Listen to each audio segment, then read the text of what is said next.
Quand on parle de la marque Triumph, pour beaucoup ça évoque ça, la légendaire Bonneville. Donc ça fait penser à lui, et donc à eux.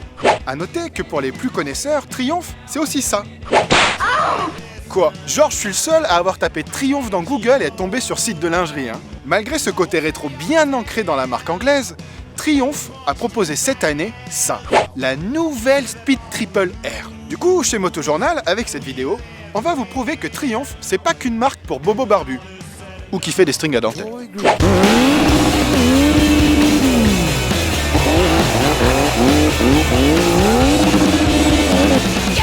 Ce jeune homme qui aime taquiner du rupteur, c'est Julien Welch, un des grands noms du stunt en France.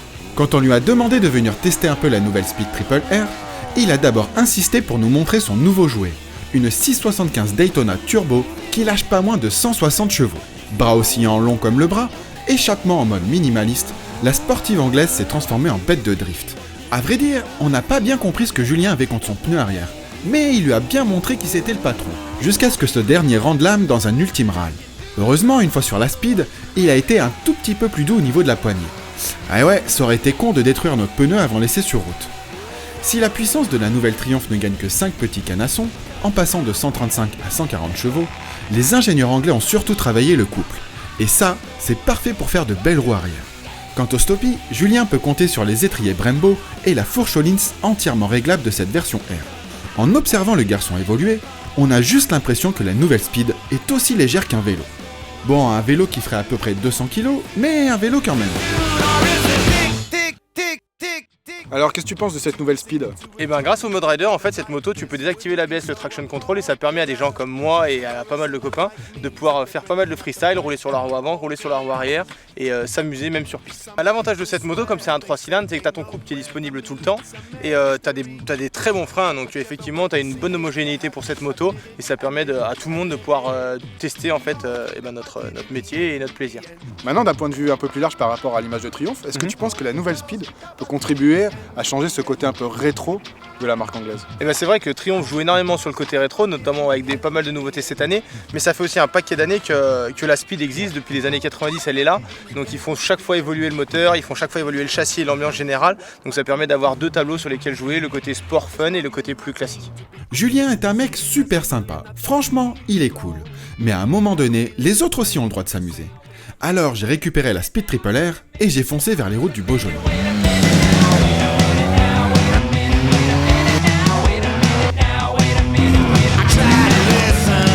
Cela faisait 5 ans que le gros roadster anglais n'avait pas évolué. Alors forcément, on attendait beaucoup de ce millésime 2016. Côté moteur, la marque annonce pas moins de 104 changements et autres évolutions. Mais comme nous l'avons déjà mentionné, le but n'était pas de faire exploser la puissance, mais de privilégier les valeurs de couple entre 4000 et 7000 tours. Autant dire qu'en termes de disponibilité, le 1050 se pose là. Les montées en régime ne souffrent d'aucune faiblesse. Un simple coup de gaz et la Triumph réagit instantanément. En revanche, les fans de 15 cylindres rageurs pourront être déstabilisés, car ici la puissance maxi est atteinte dès 9500 tours.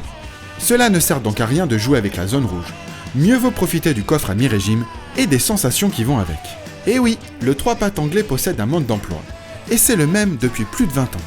Et ça là, c'est la toute première Speed Triple, elle est apparue en 1994. Avant, c'était une Daytona à laquelle ils ont viré les carénages. Ça faisait 885 cm3 et 90 chevaux à peu près. Bah pour moi, au niveau du look, c'était la plus crapuleuse de l'époque. Quand la T300 est apparue, sa ligne autant que son gros moteur ont immédiatement marqué les esprits. En 1996, elle adopte une 6ème vitesse, les étriers de frein deviennent dorés et la fourche est raccourcie. L'année suivante, elle fait place à la T509, la toute première Speed Triple dotée du célèbre double optique. Plus légère, plus puissante, équipée de l'injection, elle profite des évolutions opérées sur la Daytona.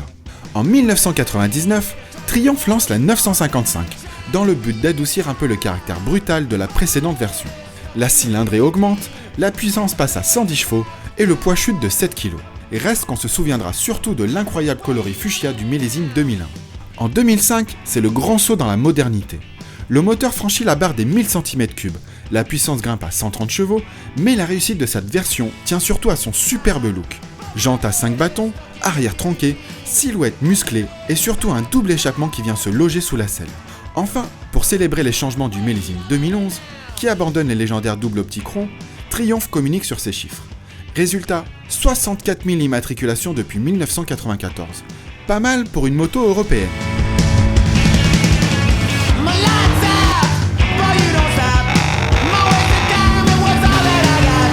Entre janvier et avril 2016, la nouvelle Speed s'est écoulée à plus de 260 exemplaires. Face au KTM Super Duke R, Aprilia Tuono et autres BMW S 1000R qui débordent de chevaux, la Triumph mise sur une personnalité propre. Tout comme le moteur, le freinage demande un temps d'adaptation.